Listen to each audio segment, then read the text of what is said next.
Kũgena kuo Njorua cia mahenya bũrũri-inĩ nĩcio Faith Kipyegon na Mary Moraa nĩ irakinyire bũrũri-inĩ hwaĩ na iramũkĩrwo na ngemi nĩ maobitha a ministry ya mathako na andũ a family. Faith Kipyegon arahotire thahabu igĩrĩ mahenya-inĩ ma mita 1,500 na mita 5,000, ũndũ ũrĩa ũtũmĩte ngumo yake ĩtambe thĩ yothe handũ ya rũma.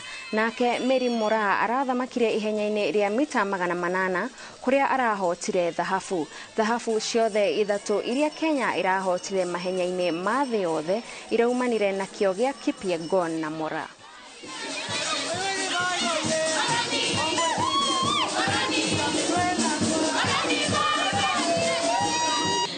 I can say, starting with the 3 world records was an amazing thing in my life, and I've seen my life change step by step. And then I was not expecting to run 3 world records, and after that, 2 gold medals in the world champs. It's an amazing thing, and it's a big, huge motivation to myself.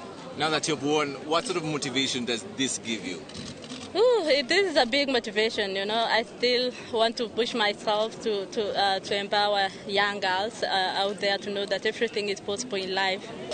I think venye race ilipiwa from the starting point, wali overtake na kuenda mbele, na mimi nikasema I was like nilikuwa nataka niende front, but nikapata wameingia na nikasema acha niache waende, then ndio nikue hapo nyuma yao nikiona venye wanaenda, but nikaona ni kama alikuwa anataka kupiga ende, nikakatalia hapo. Nilikuwa tu nasema up to the last 100 meters to go ndio nitaanza kukick. Nikaangalia nikaona nikianza kukick hapo sisi wote ni strong. Nikangoja mpaka 50 meters to go, then ndio nikatoka na nikapata nimekuwa mshindi. Good. And you realize that we are here as a whole government. The reason being, as government, we have purposed to assist these people to win medals.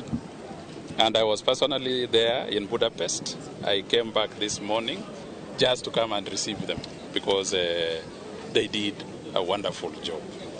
But how is the government supporting them? One is that we have realized that they need more training. And therefore we are now encouraging ourselves to put more funding on issues of training.